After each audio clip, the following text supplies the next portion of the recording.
Welcome to the Golden Hour, the podcast community where moms and moms-to-be hear stories from other mothers and top experts in the pregnancy and postpartum care field.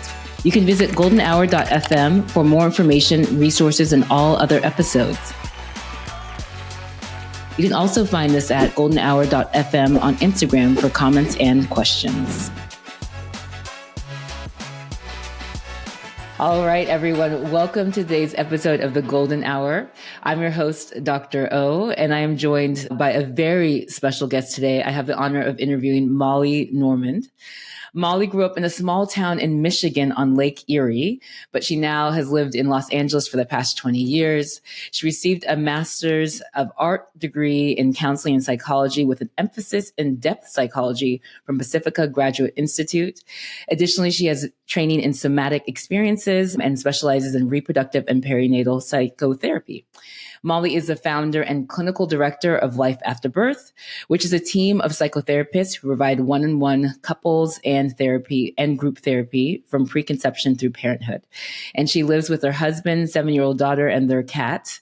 Welcome, Molly. Hi. What's your cat's name? I don't know why I'm curious, but that's like my initial question is like, what's the name of the cat? That's how we're going to start the podcast. Okay. We're going to start. Just know my cat is a big part of my family. So This is perfect. Her name is Nini.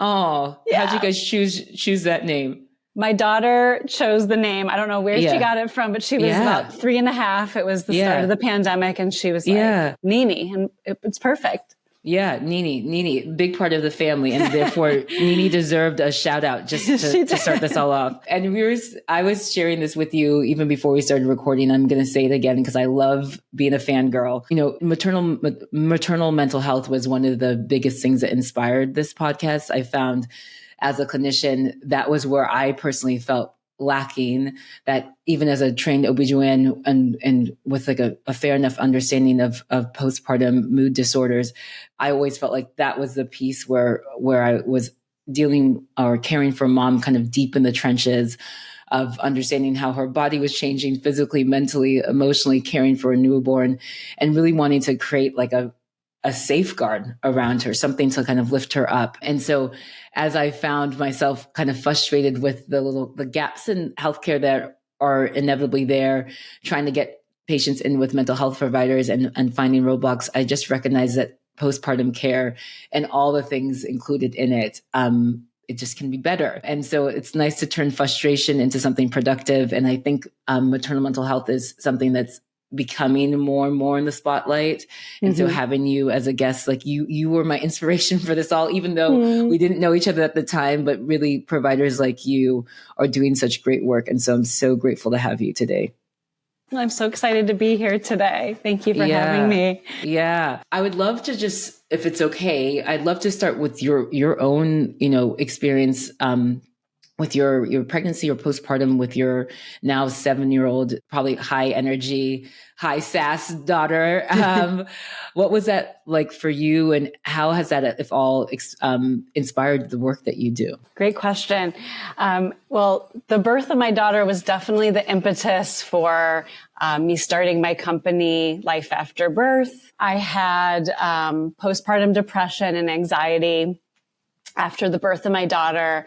And as I started to recover and feel better, I felt really called to give back to new parents. And so toward the end of my daughter's first year of life, I decided to start an in-person support circle for new moms. And during that time, as I was starting to plan and to just kind of have a vision for what I wanted to create, I just poured myself into all the literature and the trainings and all the things to work towards becoming a specialist in this field. So it was definitely the combination of a traumatic birth and my own struggle with perinatal mood and anxiety disorders that made me embrace the wounded healer archetype and want to make it better for folks transitioning into parenthood.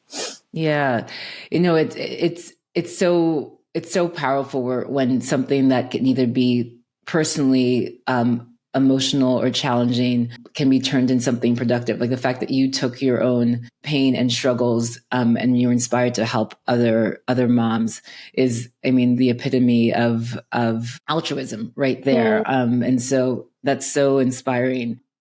What was it about your postpartum experience for you personally? And who were those people who came and kind of lifted you up out of that experience so that you could go on and create something like Life After Birth? Yeah, I would say a few key factors came to mind in me getting into recovery.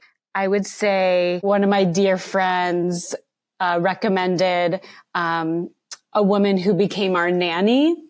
And I think I was just really struggling with feeling a sense of isolation and a lack of support and community, which now are huge tenets in the work that I do. So basically, remembering back to that time, we had a postpartum doula who was incredible, and we only had booked her for 3 weeks. So she was really instrumental in the initial recovering from birth and just learning how to take care of a baby and how to breastfeed and all of those things. But we only had her for 3 weeks. Yeah. And then my mom came and for the birth and then stayed for 2 weeks. And then my husband works for himself in the entertainment industry. So he didn't get like a proper, paternity leave or anything. So he was back to work very quick after the birth, about a week after the birth. And Jeez. I know. And so I really started to feel better after we hired the nanny, because after between week 3 and week 6, I think that's when stuff really started to hit the fan for me in terms of developing postpartum depression. So I remember when our nanny, her name's Lauren, I'll just give her a shout out. Go Lauren. Yes, go Lauren. And she's now an amazing doula and herbalist. She's really evolved in her career in the past 8 years. But I just remember her being like an angel coming in and helping. So I feel like she was pivotal in my recovery. And also at the time, I go in and out of working with my own therapist, but at the time I wasn't really working with anyone specifically. But I do have a female rabbi who's kind of like a spiritual counselor, and she really helped me through that time too. And she helped me just get in touch with identifying that I was struggling, and to encourage me to reach out to others and let them know I was struggling. Yeah. Because I think that's some of the stigma that can happen when you aren't feeling okay after birth, in a time when there's so much joy and celebration of a new baby, and kind of the expectation is, oh my gosh, you have a new baby, let me meet her, like this is so great. And then feeling an internal disconnect, and then feeling shame and self-judgment, and also I think as a mental health practitioner, maybe putting some pressure on myself at the time of like, oh, I should be okay.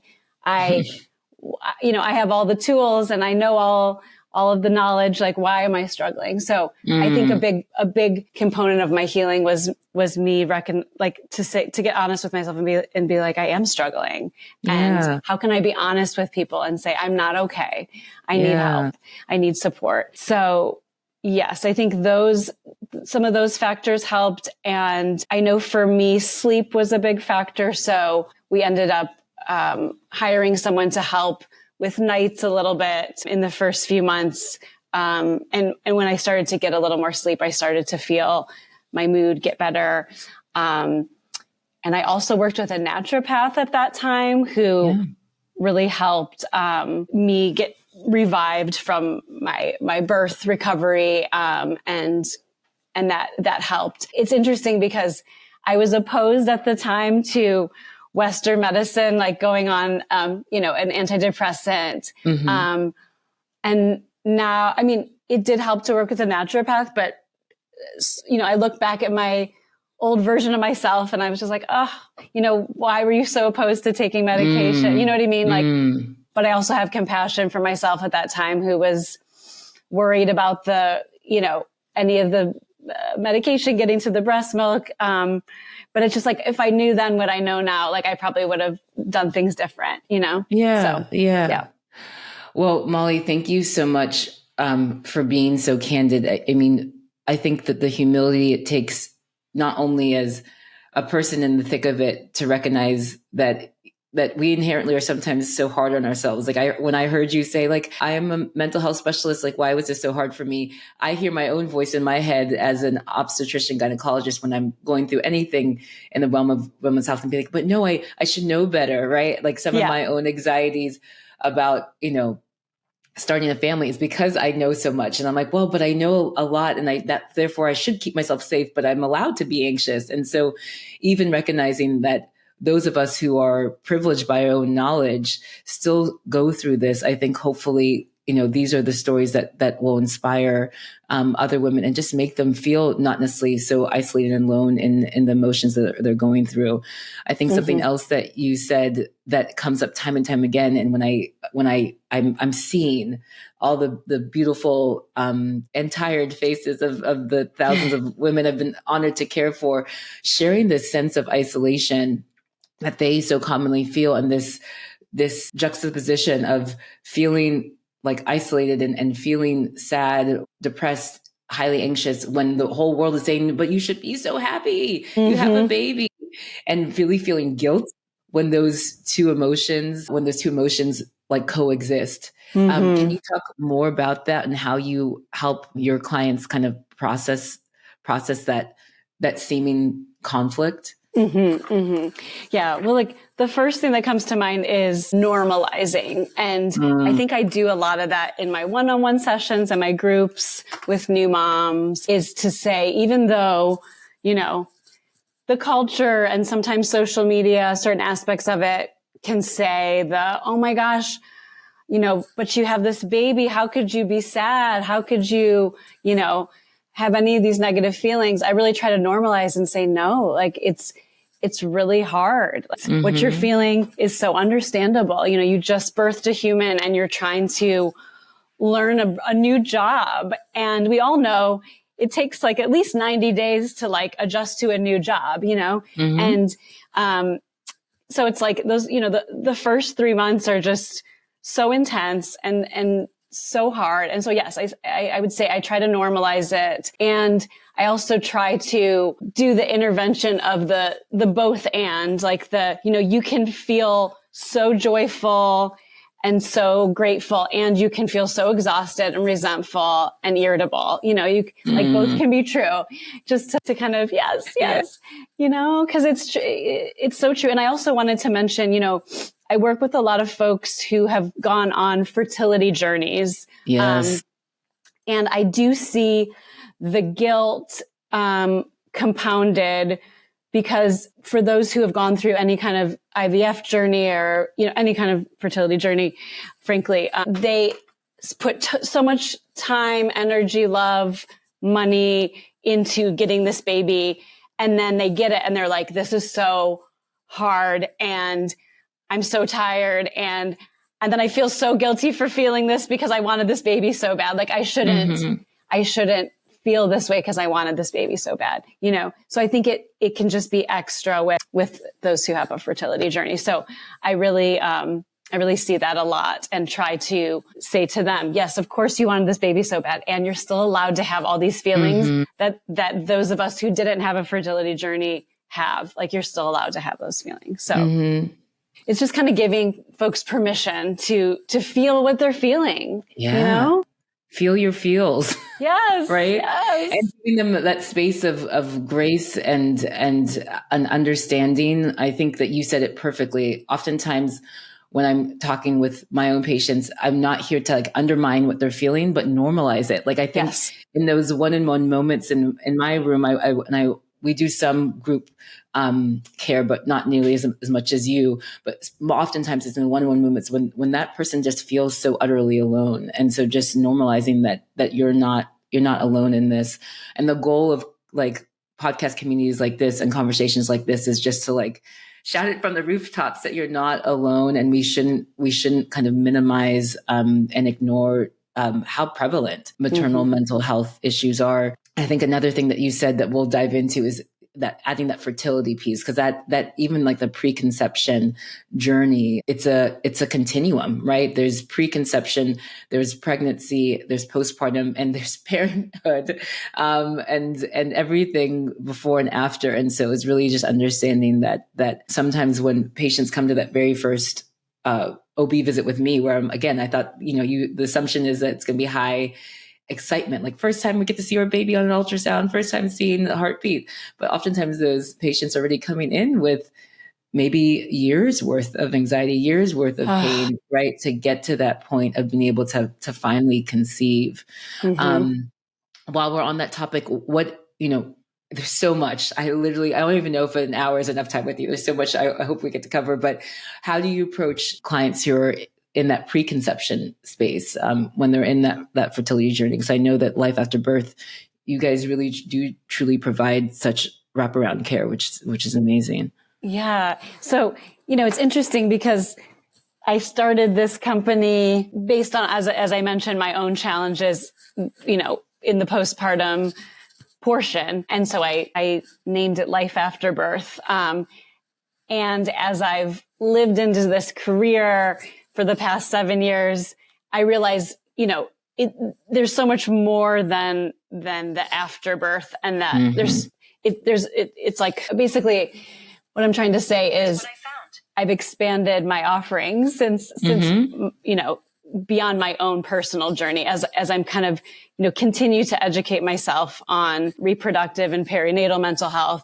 There's so much there. It's not just postpartum depression, which what I experienced. And so to answer your question about, how do I work with folks who are just trying to conceive, that's been something that I am seeing more and more and working with more and more. And I think the beginning of it, the preconception through parenthood, the whole umbrella, I think the through line is tolerating uncertainty.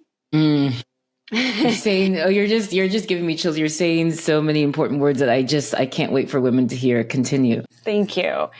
Yes. It's like from the very beginning, when even before you're trying to conceive, there just is so much uncertainty. And I think, as humans, and those of us who are more of the type A ilk, we don't like uncertainty. We like to know.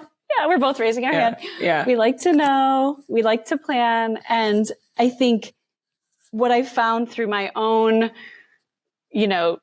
journey as becoming a mother and then working with so many mothers is that it really is an opportunity for spiritual growth, the whole path. And if we can reframe it that way and kind of have that lens of spirituality as we go through it, I think it can make it that much more enriching and meaningful, instead of it just being like, this is hard, this is great. Again, the binary stuff, it's not the extreme stuff. I'm always just cautious about with anything, I'm kind of on a tangent, but just even with like how to birth, how to feed your baby, if you sleep train or you don't sleep train, do you vaccinate, do you not vaccinate? It's like, it's endless. So I just think if we can kind of tune into our own, intuition and our own kind of spiritual practices, it can help. So I say all that to say, when I'm working with someone who's trying to conceive or trying to conceive for the second time, I see a lot of secondary infertility in my practice, probably because people mostly know me for afterbirth. And then a lot of folks will have a baby and maybe it's fairly easy, maybe not, but then they try again and it's really hard and they can't get pregnant. And again, it's that learning to tolerate uncertainty. And I was working with someone the other day who's trying for a second and just fell apart recently when she got her menstrual period. And it was like their first month trying. Yeah. And she was so surprised at her reaction. So one of the things, I think can be helpful to work on is envisioning the worst. Like, one question I asked her was like, well, what's your biggest fear? And let's really go into that, the biggest fear.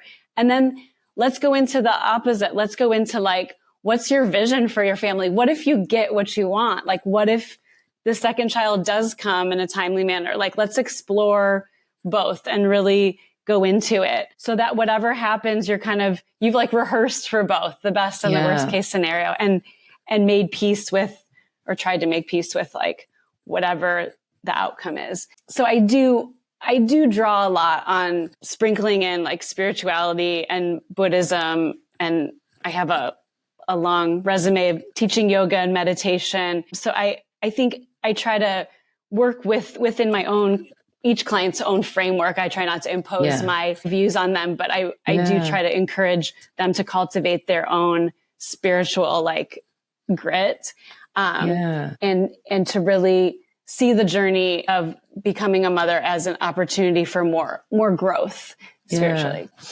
I mean, it sounds like you approach it so holistically, and really seeing that your client is not only like a whole person, but a whole person who can benefit from such what I would call like a multi-pronged approach, right? That we're complex creatures. That's something that we should rightfully own. And in our complexity as humans, it means that there's no kind of simple one size fits all in terms of that mental health approach. And so I love that you're able to kind of offer different things that can fit with your clients.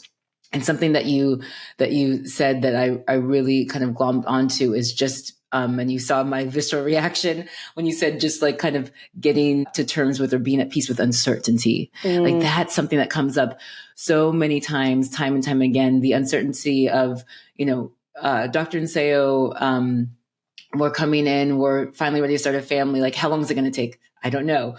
I'm now pregnant. I'm 38 weeks. When's my baby going to come? I don't know. Okay. I'm now in labor. It's been, 12 hours. Like, is this going to be a vaginal delivery C-section? I don't know. Now I'm like having the baby, and is breastfeeding going to be hard? I don't know. And it's a really interesting experience for me. And I say this time and time again, and I've said this multiple times on the podcast so far. It is the utmost humility and the most humbling experience being a human, caring for other humans, because we truly do not know, as a fellow type A person and in a society where we're able to kind of feign a locus of control when you are, privileged and empowered and you can kind of get what you want. I think I see a lot of very smart, like intelligent, successful people being humbled by the pregnancy journey, because there's so many unknowns. There's everyone talks about, there's such a culture now around like gender reveals and the birth plan, like my 10-page birth plan, everything must happen to that birth plan. And I always say, thank you for sharing your preferences. That's so important. Like, let's talk about birth preferences, not necessarily a plan, but also acknowledging the best birth plan is no plan at all. Like, right. Just like being like, hey, I'm going to go with the flow. And again, I can say that as an obstetrician, but I think hearing someone like you say, being at peace with like the uncertainty, I think that's just so important. And we've talked about, I think this is perfect. We kind of started postpartum. I brought us back to preconception, and now I'm going to bring us into pregnancy. What are the most common mental health conditions that affect women in pregnancy, postpartum, and how do you approach like a pregnant patient kind of anticipation of her life after birth? Oh my gosh, I'm going to keep on giving taglines to your company. It's so well worded. Thank you. It's catchy. It is catchy. So yes, the most common perinatal conditions I see are, I would say, depression and anxiety. There's a whole, array of perinatal mood and anxiety disorders that I could teach a course on, but I won't bore the audience right now unless they want to nerd out with me and learn more about it another time. Yeah, maybe I can have you like give me a bunch of resources that we can kind of tag to this episode or something. That would be great. Yes, I'd be happy to do that. But for our purposes today, yes, I would say depression and anxiety, and sometimes they're two sides of the same coin. Sometimes, they co-occur. Sometimes they're separate. For me, I had both. When someone is pregnant and I'm working with them, I like to help them create, kind of similar to what your patients create, is postpartum preferences. So not a postpartum plan, because we know, they say God laughs when you make a plan. But postpartum preferences, and I will work with them to create, like, I love a Google document. I love a Google spreadsheet. And, you know, as you get to know me on this hour, this golden hour, I'll now use your tag. Hey. Thanks, girl. Yeah, no problem. I will. Yes. Now I'm losing my train of thought. I'm trying to get catchy this morning. As you get to know me, you'll see, you know, I have the spiritual, you know, holistic part. And then I have like the practical, like type A spreadsheet part. I have a little bit of both. Both can be true. Yeah. There we go. Yes. Yes. I'm both. So I love working with my pregnant clients, and I make a spreadsheet for them, and I'll put all the practitioners that I think could be supportive with them when they become parents. So, for example, some top categories would be a lactation consultant, a pelvic floor PT. Those are just two, a sleep consultant. Those are just like, I won't go into the whole list, but just like, those are a few. And what I'll encourage them to do, if they have the bandwidth and the time and the desire, if they want, they could vet the person ahead of time. You know, they could meet with a couple lactation consultants, and now with our technology of doing Zooms or, you know, whatnot, you can certainly meet with people fairly conveniently. So I would just say, do as much as you can ahead of time. I think that's always sound advice for, like, if you're hosting a party, for example, do as much as stuff ahead of time. You know, when people start showing up, you don't want to be hanging decorations and finishing the meal. You know what I mean? So it's like my joke that I say to myself is like, I read all these books when I was pregnant, but I bookmarked the postpartum chapter thinking, I'll read that when I have my baby. When I'm there. Yes. Yeah. When I'm nursing her and the sunlight's pouring in and I'm just, you know, I have the book where I want it, you know, all the things. So I laugh at my previous self that I like bookmarked it like I was going to read it. So I would say, don't wait until everything hits the fan. Like, do as much stuff in advance, you know, and for folks who aren't working with me but are listening to this, I would encourage you to vet a therapist in advance, like myself, you know, who specializes in this period, because I didn't have someone like me when I had postpartum depression. So I was kind of scrambling to find someone who specialized, and I was too overwhelmed. I was too underwater. And that's a big part of depression, you know, and anxiety too. So that's why I reached out to my spiritual counselor, who was very helpful. But I would encourage you to vet someone ahead of time, so you're not scrambling in the moment, because when you're just trying to recover from birth, keep yourself like hydrated, fed, rested, take care of a baby, not kill your partner, you know, make sure the house isn't falling apart. Like, you don't want to be researching these people. So anyways, I go help them create this little spreadsheet. We co-create it. They can share it with their partner if they have one. If they don't like spreadsheets, they don't have to use it. But for me, it's kind of a nice way to kind of keep track of things.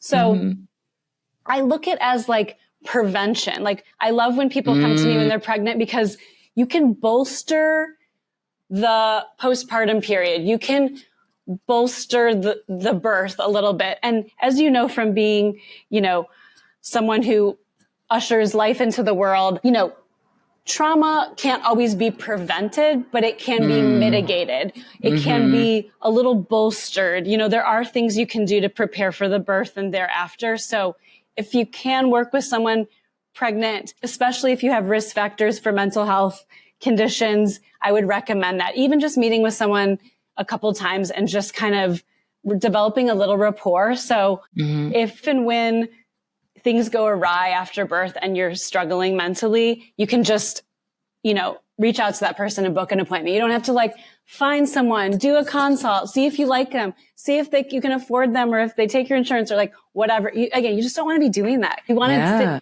save some of that admin for pregnancy, especially if it's your first pregnancy, when you have maybe a little more time. And if you don't think you have more time, you'll have less time when the baby comes. Trust me. Yes.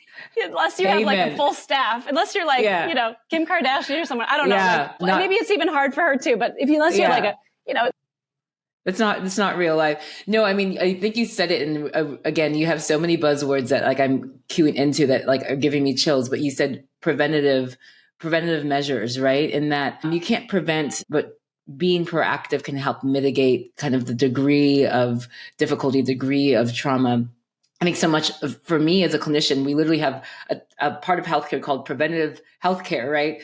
That really what we're trying to do with just in general healthcare is, help detect cancers early and help reduce risk of hypertension, all these other things that we screen for. But really in the realm of maternal health, there are ways to be proactive. And I find, again, for me as a clinician, when I'm caring for a pregnant person, we are talking about, the present things and the exciting things like, okay, baby's coming. Like, I don't know if I want an epidural. Like, what are the pros and cons, or how do I avoid diabetes in pregnancy? Right. It's a lot of like in the moment. And I've had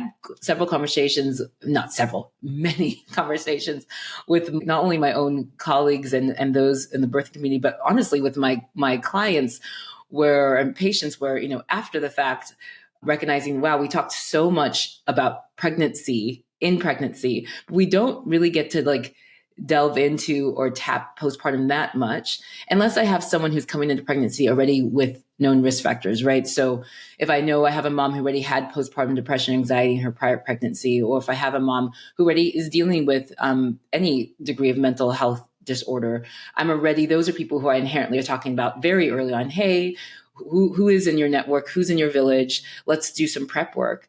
I think the people I think about are the majority of women who unfortunately don't know this about themselves, like didn't even know they had any risks for it. But then it the depression, anxiety rear its ugly head, if you will, for the first time in those weeks, months postpartum.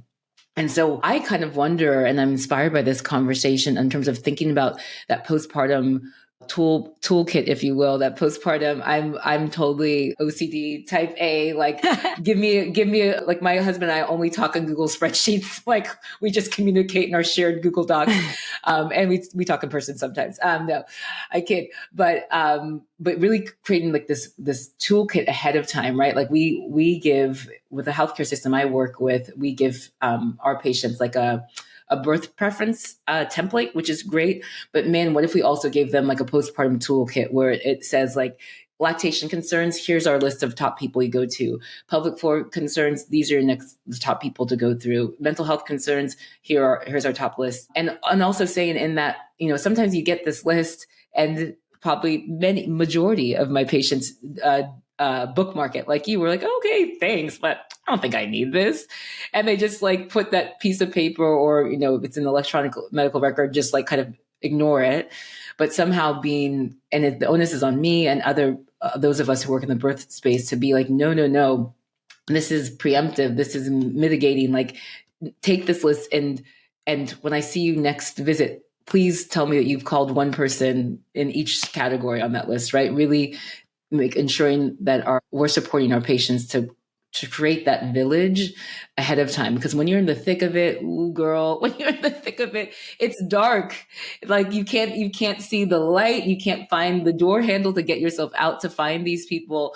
And I feel so honored in my job because really I see myself as that like brief like bit of light that's escaping into the room when they like show up at the appointment and they're like, I'm here, I'm bleary-eyed, and yeah, I'm struggling. Okay, like this is who you need, let's go. But some people don't have that. Some people are in situations where they either don't even get to follow up with a provider postpartum, or the issues that affect them happen so much later on. And so much of this podcast is not only to create a community and create resources and share those resources with all the moms and moms to be out there that are hopefully listening, but also just a call to action. Like it's a call to action for people like me and people like you and all of us who have the honor of supporting birthers to continue to remind ourselves, like, what can we do better? Like, what is this? And so I find that with every episode, I myself, I'm inspired, where I leave each episode thinking, wow, okay, this is something that we can do. And so like you have helped me create this idea of like this postpartum toolkit. And I think you mentioned it. You mentioned pelvic physical therapy, mental health support, feeding support. And who else would be in that toolkit, if you will? Who else would you recommend that your clients think about? Yeah. Mm-hmm. Well, I mentioned earlier, I happen to work with a naturopath. So I would talk to my client. I do talk to clients about, how do you feel about medication? I'm going to put in the column, one column naturopaths, another column reproductive psychiatrists. And just for those who are listening who may not be familiar with reproductive psychiatrists and what they do, I'm obsessed with that specialty because it's a niche of working with all the women that I treat from preconception through, perimenopause pretty much, who are really just tuned into women, in their reproductive years, their childbearing years, versus a general psychiatrist who doesn't have that specialty, who maybe has a little bit of training, but doesn't have the full specific training. So I would put those two on the list because it kind of depends on the mom's comfort level and also her severity of her, mental health issues. So I would put those on there.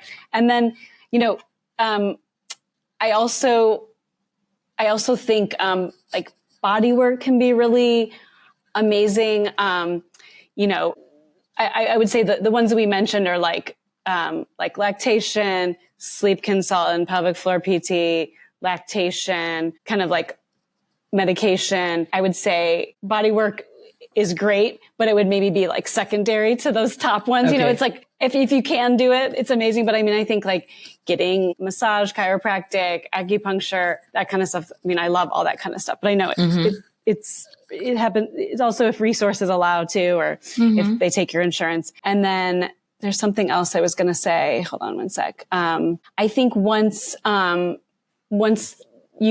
recovering after birth, movement can be really helpful. So I will, I like to look at my clients holistically. So I will, I say like, well, what kind of movement do you like to do? And after you're recovering, what do you want to get back into? Do you like Pilates? Do you like walking? Do you like yoga? Do you like running? Like all that kind of stuff. So I think like exercise is important. And then nutrition's important too. And, I think I always say like food is everything postpartum. And there also are a lot of really excellent supplements now out on the market. So I think sometimes, do the best that you can with eating postpartum. And, you can take really great supplements to kind of fill in the nutritional gaps. As well. So yes, I'm kind of going on a tangent, but kind of sticking into like, yeah. Everything is perfect because the way that my brain works is like, I'm like, that. So you're giving me so many things I want to follow up on. So I can't wait. So I'd like to take a moment to tell you this is my passion project based on years of experience as an OB/GYN doctor. I aim to empower moms and moms-to-be and those in the pregnancy and postpartum care space. If you appreciate what I do, please take a moment to like, subscribe, and share with your friends so it can reach more people like you. You can visit goldenhour.fm for more information, resources, and all other episodes. If you have any requests, suggestions, or questions for future episodes, please email me at hello@goldenhour.fm or leave us a comment at goldenhour.fm on Instagram. Something that you spoke about in the kind of list of prepping that postpartum toolkit, I'll keep saying that, is nutrition. And we actually will have an episode where we specifically talk about postpartum nutrition because I do think it's so important. And also will acknowledge as someone who's trained in westernized medicine, we don't have a course like that in my 4 years of specialty training, despite how equipped I feel. Like that's something that's missed. And so forgive my naivety when I ask, what are some of those supplements that you kind of recommend for your clients? And if you, again, have any resources, we'll plan on kind of listing them with this episode. Yeah, great question. Well, disclaimer, I'm not a nutritionist or a naturopath, but I will say some of the supplements that I've seen that I think do a good job of targeting some of the nutritional deficiencies. I would say, obviously a daily vitamin coupled with omega-3, and then something to support stress. And also, what was my other thought? This other one, it may sound more cosmetic or external, but but it's like to help with repair of like, hair growth. Yeah. And so I know like there are some supplements on the market that cover all those different categories that I talked about, which I think those are the ones in my research I've seen like can be supportive, for mood, for just overall, nutritional health. And then I do hear a lot in my groups, you know, the women are complaining about their hair loss and their hair thinning. And so like, if you can kind of help with some of the nutritional deficiencies there, after birth and help with like hair growth, there are, you know, supplements, that do promote that. So I think that happens. And, you know, I kind of said the caveat of like, oh, it's kind of more superficial, but like, I do work with a lot of moms who like take pride in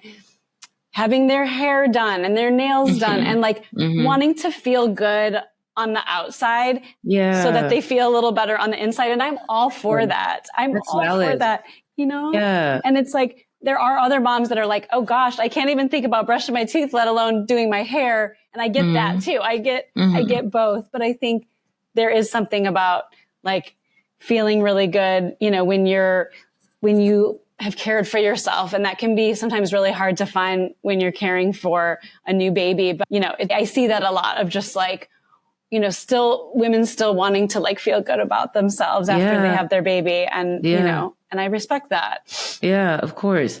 You know, something that touches on for me and something that comes up probably more so with my girlfriends, right? I think these are the people who tend to be even more honest with me than my own patients, is this concept of not feeling like yourself in your body anymore, right? I've had some friends share with me that, it was a year or 2 years postpartum before they truly felt like themselves again, or maybe the other like side of that coin is accepting their new self. And some who just are continually in that state of like, nope, this isn't me. And maybe, you know, still struggling with being at peace with that. Can you speak more to kind of not only just like the physicality of like hair loss, but there is like a very physical change that people go through in pregnancy and postpartum. And there's like social media, everyone like thinks like 3 months pregnant, now 3 months postpartum. You see these pictures of people who magically like look better than they did before they had the baby. And I don't think that's really real. And so when we're in this state where we're like, social media is constantly like throwing things at our face, and we're constantly forced to compare ourselves to these you know, influencers or other people who put themselves out there. How do you approach that with your clients? How do you kind of help your clients feel peace and understanding of where their bodies are at now, and balancing that with the pressures externally? Well, the first thing I want to say before I dig into the depth is, you know, like I said, I have a daughter who's almost 8. And I think one of the things that I teach her about, you know, media consumption is the fact that like, it's not real. You know, like you're watching this on TV or you're watching this just so you know, it's almost a way to kind of comfort her too. If it's something scary or something creepy, I'm like, just so you know, that's not real, you know? And I think, I think we have to remind ourselves, like when we're watching TV or consuming social media, like it's not real. Like there's like the people, and I say what I mean by that is like, you know, if you see influencers, they have like the best lighting, the best filters, the best stylists, the best access to like injections and this and that. You know, so it's like, just remind yourself, like, you know, you would probably look that good too if you had all those things, you know, right? Yes. So I just want to say the caveat of like, okay, first of all, let's remind ourselves, like, it's not real. As adults, we have to remind ourselves, not just our, you know, 7-year-old daughters. So what I would say though, on a more deep level, I think what you're getting at when you talk about your friends saying, I don't feel like myself. I think one of the main topics that I talk about in my groups and my individual sessions, that one of the main themes that comes up is identity and identity change. And, you know, the word I think some of your listeners have probably heard, or most of them, is the word matrescence, which rhymes with adolescence and is similar to adolescence, which points to this massive, you know, physical, mental, emotional, hormonal change. And you could probably wax poetic about all the, the details of that, given your specialty. But it's like just a massive transformation, a massive evolution. And I use the word evolution intentionally because as we age, I like to think of us like evolving, like, again, going back to the culture, which has so much emphasis and so much praise around the external appearance and youth and like forever young, I like to think of like, as we age, we really do like evolve. And I feel like evolve is like a positive word, it's like as I was talking about earlier, like we get this opportunity for this like massive spiritual journey, and we get to like become a deeper version of ourselves. And, it can be humbling when you go through this change and you don't recognize yourself. But I will say, for those who are about to enter the phase or in the liminal space of like not feeling like your former self, not feeling like your new self, just to know that like it is a time of massive change. So just to kind of like be patient with the person you're becoming and trust that person is like an even better version of who you once were. And I think it can be hard again when externally you feel like, oh gosh, my body doesn't look the same or feel the same as it did pre-baby. And yet there is this opportunity for really shedding, there's this term that I like called like maiden to mother, like really shedding like the maiden self, and really, I had a client many years ago ask me, when will I feel like an adult, and she was like, I think in her late 20s or early 30s. And I just kind of like, as a therapist, sometimes, and I'm sure you do this as a doctor too, sometimes you just say stuff and you're like, I don't know where it came from, but I'm just going to say it. And the first thing I said to her was like, I think when you become a parent or lose a parent, you become more of an adult, you grow up a little bit. And I know for myself, becoming a mother, I've really had to grow up a lot and grow a lot. And, when your baby is handed to you and they're like, you're the mother, you're kind of like looking over your shoulder, like, oh, me, like, oh, I'm the mother now. There's been this huge, role shift. And so it just is this massive growth opportunity. And yes, I think I've got to what I was trying to say, but if there's more, I will get there.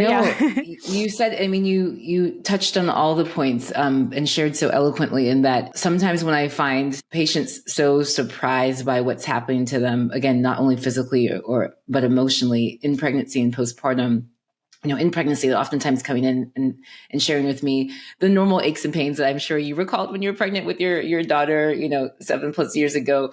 But, the backache, the heartburn, all these things. I'm like, and I always say, wow, it's such an incredible physical feat to grow an entire human in your body. Like this is your body's way of saying like, we are changing to increase our capacity to support this baby. But same thing postpartum. I think there's this like natural assumption sometimes of like the switch, like this like simple switch, an on-off switch, like off, wasn't a mom, on, I'm on mom now. Here we are, we're going to go. I'm going to walk into this room full of light. But no, I love the fact that you described it as an evolution. Like I'm a doctor and spent majority of my life studying at science. And so I know like the immense transformation that is like evolution from a science standpoint, but like just using that same term to describe that transition from maiden to mom, I'll use that again, it's a truly massive transformation. And I think, again, for whoever is listening, and I hope has the honor of hearing your beautiful, like poignant words, find solace in that, right? That you're transforming. Like, yes, it's hard. And transformation is hard, right? That what's a common analogy, like turning a piece of sand into a pearl, like that was under tension and pressure in that little, as a clamshell. I have no idea. I'm clearly not a marine biologist, but there's tension and pressure that help things form. And so like that transformation, that external, internal pressure are helping you transform in a different version of yourself. I'll be personal. I'll share something because why not? We're all being candid. I myself, my husband and I have yet to start a family, but part of our discussions and what we've discussed about whether or not to do it, I recognize that I think that there's a version of me that doesn't exist yet. I think that there's a version of me that if we choose to start a family, if I choose to become a mother, would be a transformed version of me. And I think hearing you say it out loud validates my own personal thought that I'm an ever evolving person. So are you, right? I love that you're like laughing at the former pre-mommy that was bookmarking chapters, right? But now almost 8 years later, better. And same, we're all on this constant continuum trajectory. We're never the same person we were the night before or the days after. And so just understanding that it's truly amazing what people do that choose to become parents and mothers. And I think those of us who are in the birthing space get to lift them up and remind them that this is amazing and it's hard and it's a transformation, and it's an evolution, and you're evolving into your better, stronger, more resilient self. Mm-hmm, mm-hmm. And I think what you were touching on, what I heard you say, is the ambivalence around the decision to become a parent. And I will just normalize it, not just for you, but for all the listeners. And to also say that, in all honesty, you will continue to feel that ambivalence even when your child is here. I love my child, and there are days that are really tough, and I'm just like, this is so hard. There's no opt out, there's no control alt delete. You're just kind of okay. So we're in it. But there's moments where you're like, oh, I don't want to do this right now. I would rather be doing X, Y, or Z. So I just again want to just normalize the ambivalence through every stage, whether it's preconception, pregnancy, birth. I'm sure you see ambivalence in birth. I don't want to do this. Yeah. Too late.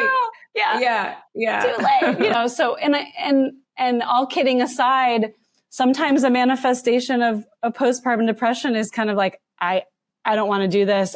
This is too hard. I don't think I'm the right person for the job, So I guess I just wanted to kind of just call out the ambivalence and normalize it. Because I think, going back to some of the things we were saying earlier in the conversation, is there can be shame or feeling oh, no one else feels this way. But no, we all feel ambivalence to some degree, So I'll pause there. Well, thank you. Well, that's a session that I got my own little therapy session today. So thank you. But truthfully, this is the conversations like this are as much for the people listening as me, who gets the honor of hosting. So thank you. Something that I think probably comes up a lot in your space as well as my space is I have the honor, because I'm working in the Bay Area, I have a lot of high-powered professional women who are running companies, are on at the head of the table on board committees, and really already had this sense of pride and ambition that's oh, I can do it all. I've seen myself rise to the top. And so as a mother, I'm going to continue to do it all. And that's a lot of pressure to, how can you speak towards that again, external and internal pressure to do it all? How do you kind of help your clients maybe step back from that, if you will? Great question. And you're really hitting on the big pillars of discussion and pain points of being a new mom. And I think one of the big discussion points is kind of an offshoot of identity transformation, is that the relationship to career after birth is huge. I work with a lot of women similar to you who, have very successful careers. And what I see time and time again is after having the baby, again, it's that uncertainty, that unknown. After you have the baby, you don't know how you're going to feel.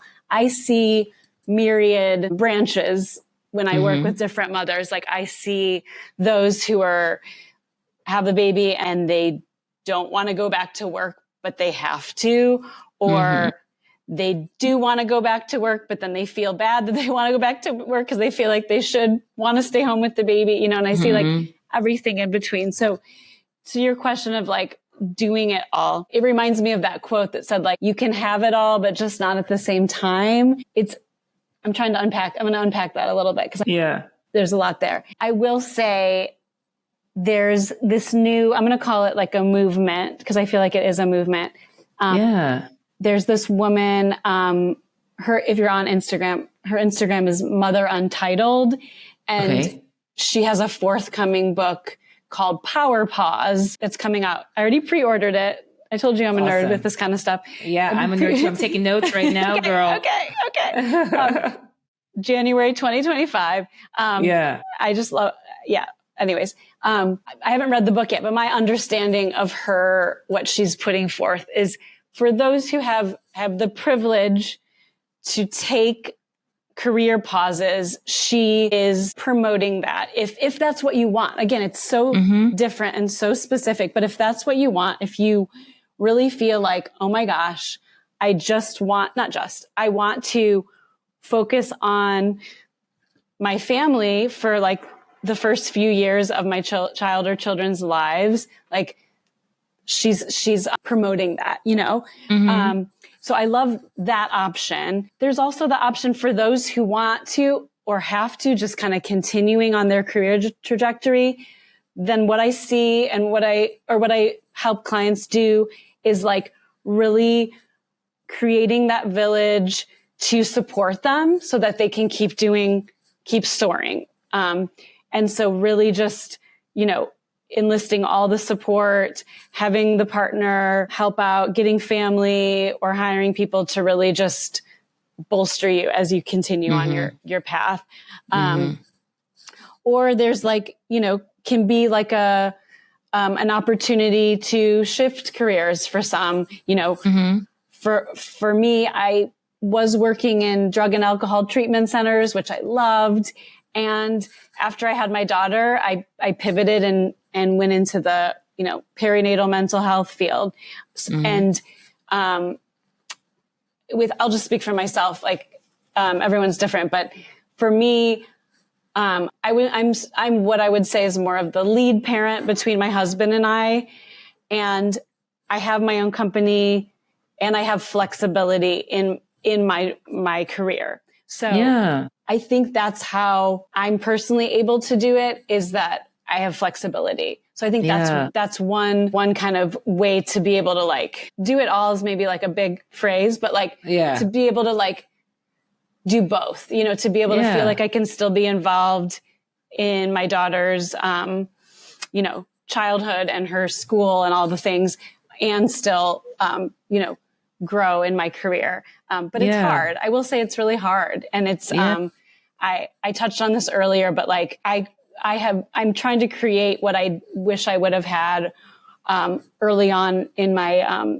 my postpartum years, is just more of a community and more support.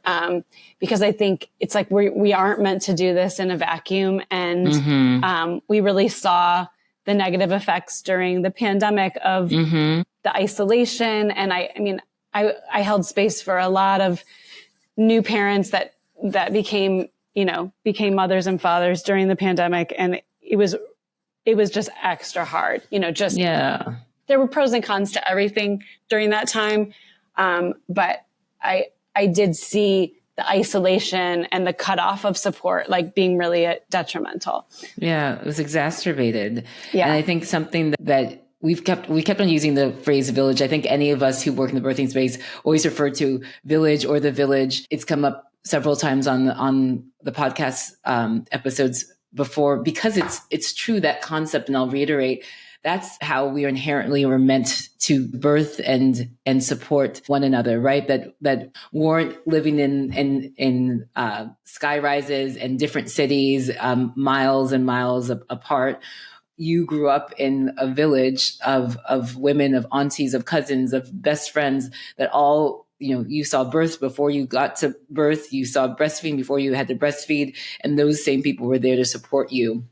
And so I really see conversations like this, and with amazing people like you as basically helping us recreate that village, so that someone who's at home who might feel isolated in their postpartum experience, even if the pandemic fortunately is relatively better, can still kind of take the resources that you mentioned and pull those pieces together to create like, a village, to create kind of a wrap around of love and support and nurturing that they deserve. And so I think that my goal for all of us in like the birthing space is to like figure out a way to make that village more cohesive rather than piecemeal. My brain is always constant, really, like I'm a problem solver by nature. I think I went to medicine because I'm like, oh, that's broken, I want to fix it. And I realized that oftentimes I can't fix things, that, as you've eloquently pointed out time and time again through our wonderful organization, is that some things just take time and evolution and all this beautiful stuff.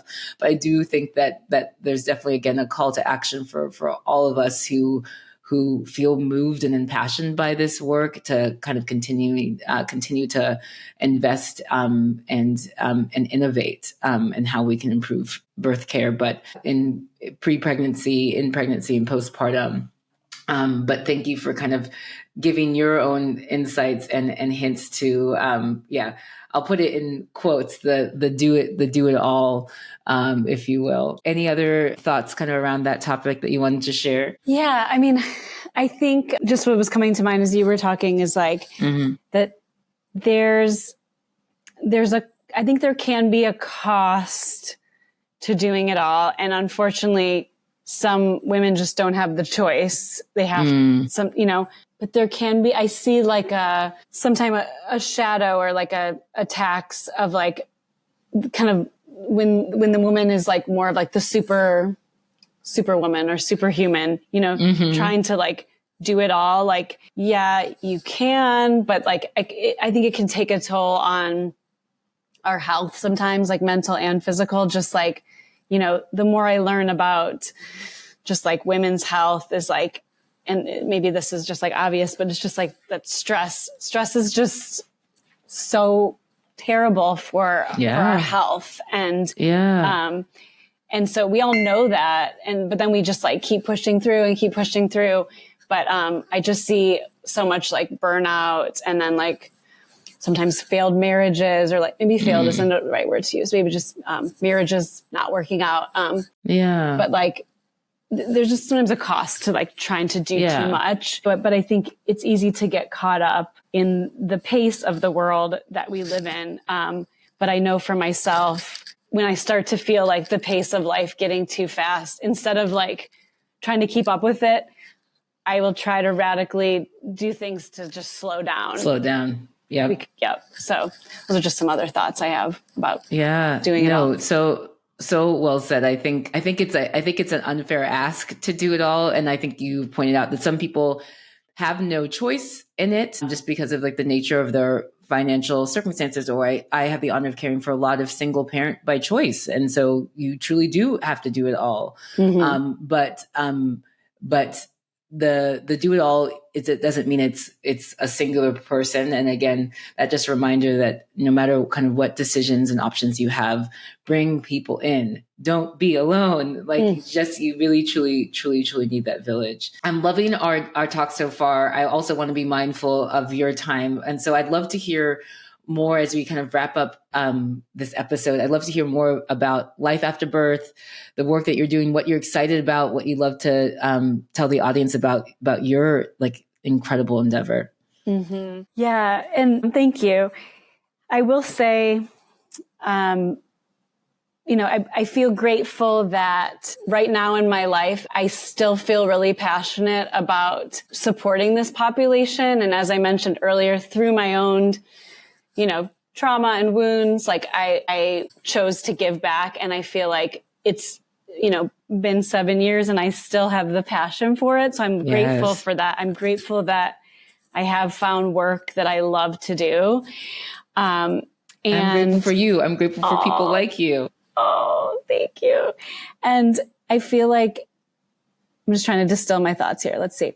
In my own unique, small way, I'm trying to, support as many new parents as possible. So I think kind of to continue the conversation that we've had earlier in different, threads, I will say I realized during the pandemic, because I was having kind of a parallel process with my clients, like I was experiencing the uncertainty and the endlessness of the pandemic along with my clients when they were asking me like, well, when is this going to end? When am I going to get to see my parents again? They can't travel. I'm like, oh God, I don't know. And I don't know when I'm going to see my parents again. Like, you know what I mean? It's like my own countertransference, if we're going to get clinical here for a sec, my own like emotional reaction to what's going on. So anyways, I say all that to say, during the pandemic, I was going through my own process. And if you remember, it was like a time where a lot of folks sought out therapy. So I noticed that I was getting at capacity. And so at that point, I didn't want to burn out. I wanted to make sure to keep doing what I'm doing. So I decided to expand. So since the pandemic, I've hired 2 associates, That's great. who, they have their master's in counseling psychology, and they're working towards their license in California to become licensed marriage and family therapists. And I'm really enjoying this phase of my career where I'm getting to train and mentor and supervise and employ these amazing clinicians who are very gifted, and they're mothers themselves, and they, have the lived experience and the clinical experience. And so I'm getting a chance to reach more families by hiring and working with these other therapists. And to tell you and the listeners a little bit more about what we offer. We offer individual and couples counseling in the state of California. Mm-hmm. We do virtually. We can do in person for those in Los Angeles who want that, but virtually anywhere in California. And then we offer support circles for different phases of the reproductive journey. We have a secondary infertility support circle, an afterbirth one, which is kind of the signature offering, which I started in 2017 in person, still doing that. And then I'm also offering what I call kind of the toddler mom group, but it's for like toddlers and preschoolers, excuse me. And instead of meeting weekly, we're meeting monthly, because I find that first year of motherhood, or those re-entering that phase, it's so acute, it's so intense. Mm-hmm. It can be most beneficial to have that weekly check-in versus when the moms like have a little more, experience under their belt. They may not need the weekly, but the monthly is a good format. So we're doing that virtually. And then I like to do in-person events. I like to bring my Los Angeles community together. Love it. Those in Northern California who want to come down, you're welcome to, or from, it's not too far. It's not too far. And I do an annual mother's retreat in May.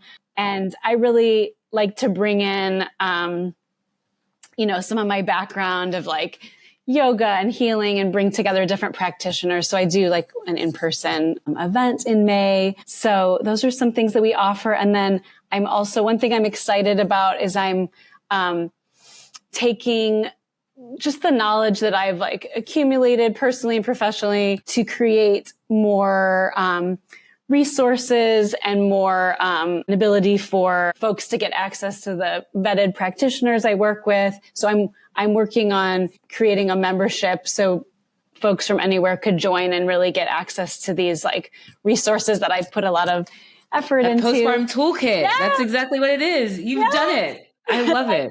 Thank you. So yes, I'm already doing it. So I'm working on making it more accessible. So that's to come. I'm working on that. And to kind of use my own advice, what I say to those who are helping me build it, I always say to them, this isn't urgent. It's a bonus. Like I try to be really intentional about like not creating urgency when there doesn't need to be. Like obviously in your job, and sometimes in my job as a clinician, there are emergent situations, literally life or death situations. And that's the time to really give in, like really tap into like, okay, fight or flight, let's go. Like, this is really an emergency. And for other things to be like, it's okay. Like if we get to this next week or the week after, that's okay. So anyways, I try to practice what I preach, and, anyone who works for me, whether it's the clinicians or like my administrative team, I'm always just like wanting to soothe their nervous system, not add more stress in their lives.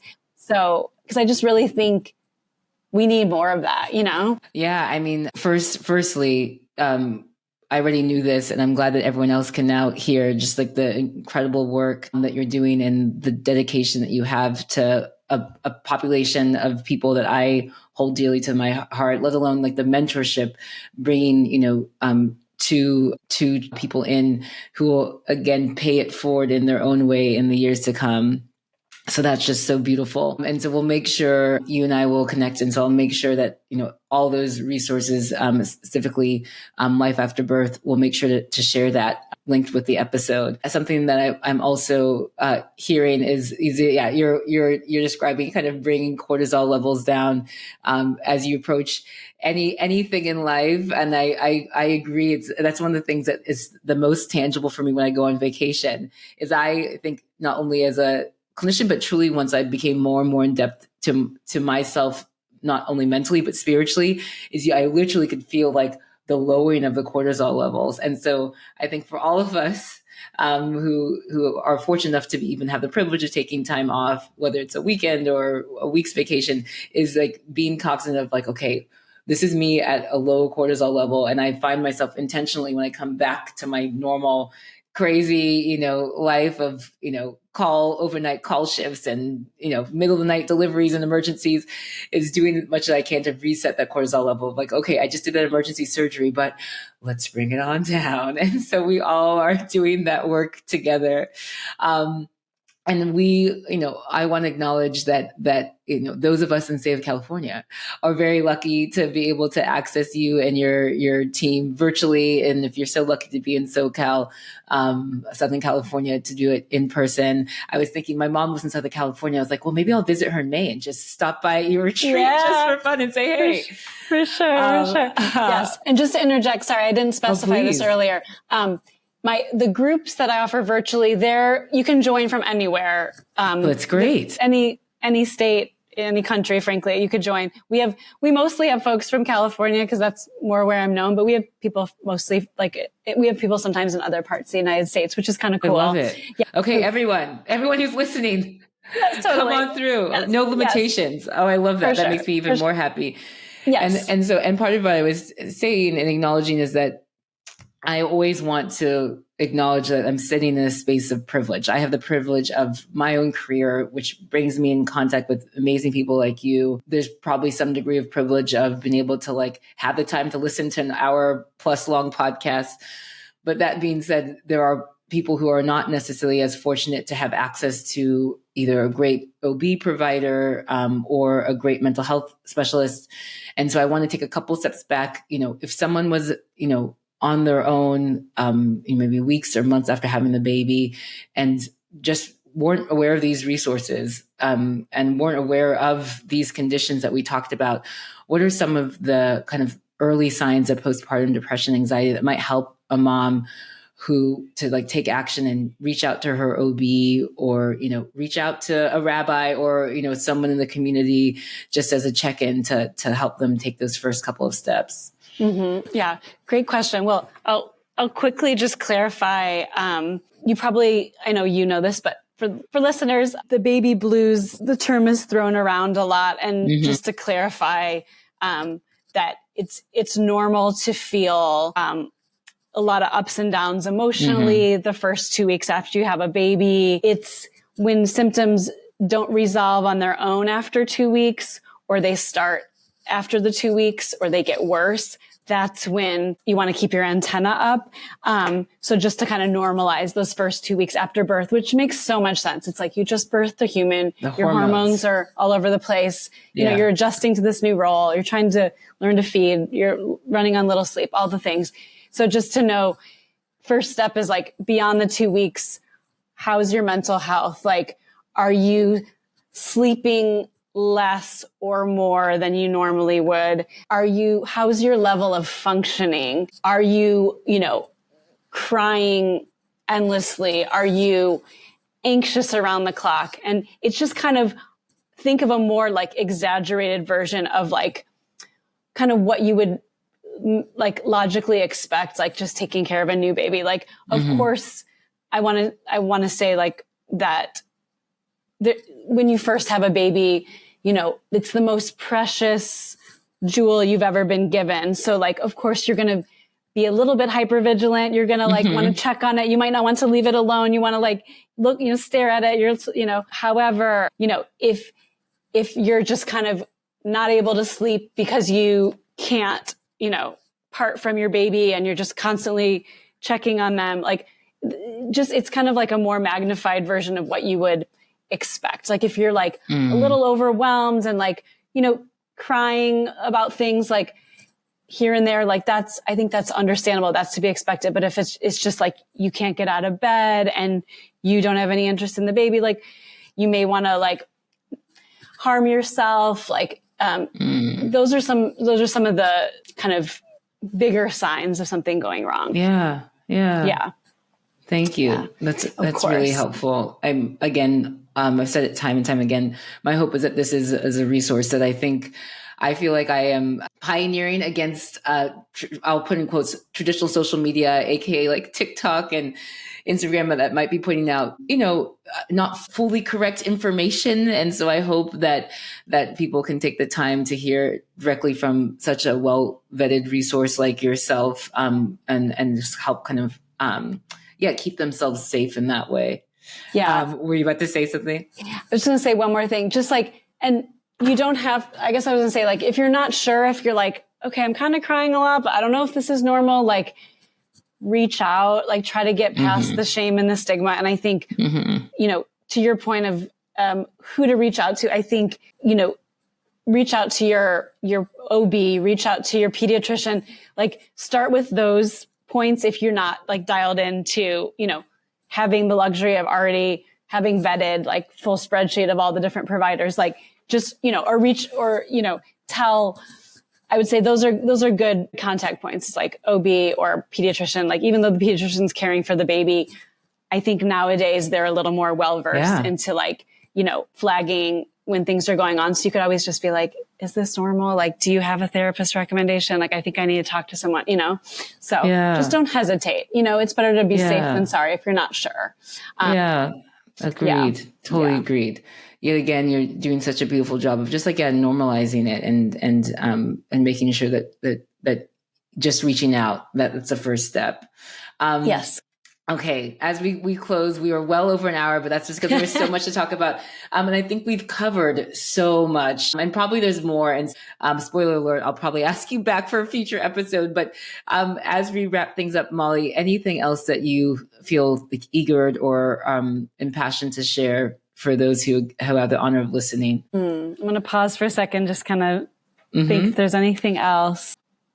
I think because in my experience with life after birth, just seeing the medicine of moms sharing with other moms, I would say wherever you are, I'm not saying you have to join my group per se, but like just finding fellow mothers who you feel like you can be honest with and they're honest with you. I think sometimes people say, oh, it's hard to make friends when you're an adult, but like, I would say just I would encourage you to, even if you have social anxiety, like to try to push through and like reach out, like talk to another mom. Like if you're at a coffee shop or at a park or like, and you see another mom with the stroller, to be like, hey, how old's your baby? And like, it's just like it's just kind of like a question that like will be an entry point into a potential friendship. Like I feel like I've met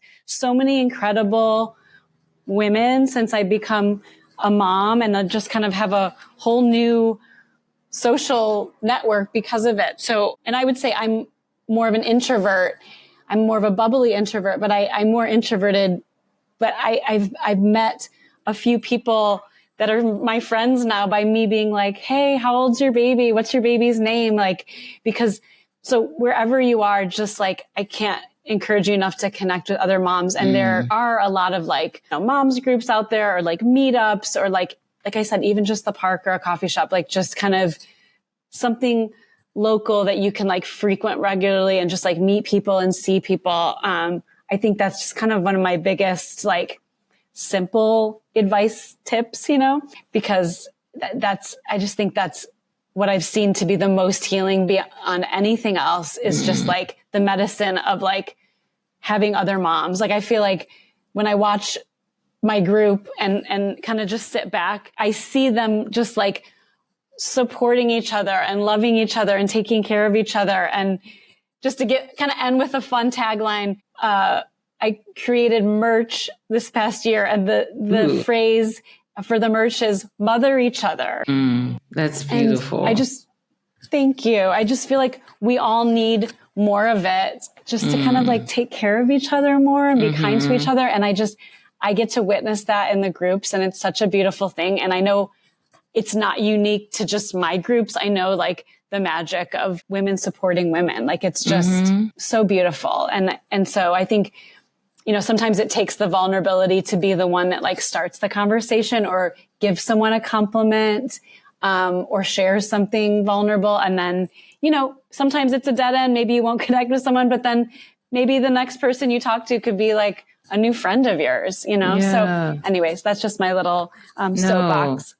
Thank you, Molly. No, I mean, I knew it. I knew that as much as we covered what I was hoping to be everything, there's something yet to be touched on. And it's so true that community and creating that sense of community is so important. I have the honor of, in addition to like the one-on-one care I provide my patients, is I facilitate one of our centering groups, which is, centering prenatal care. And it's true. One of the reasons why it exists is because it's been shown to reduce rates of postpartum depression, actually improve pregnancy outcomes.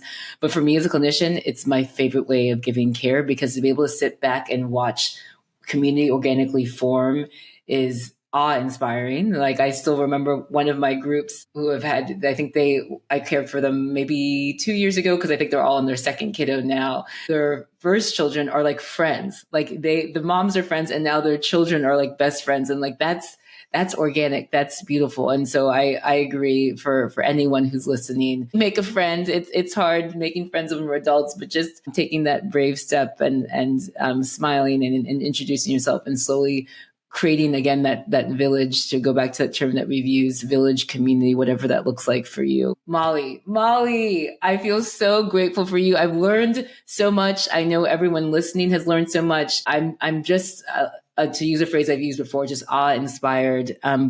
Please continue to do the good work that you're doing and paying it forward. And I can't wait to hopefully continue to work with you in the future. Guys, it was such a pleasure to talk to you. I feel like we could just keep talking all day. On and on. That's why we're going to have a follow-up part 2 episode. Like it's ready in my head.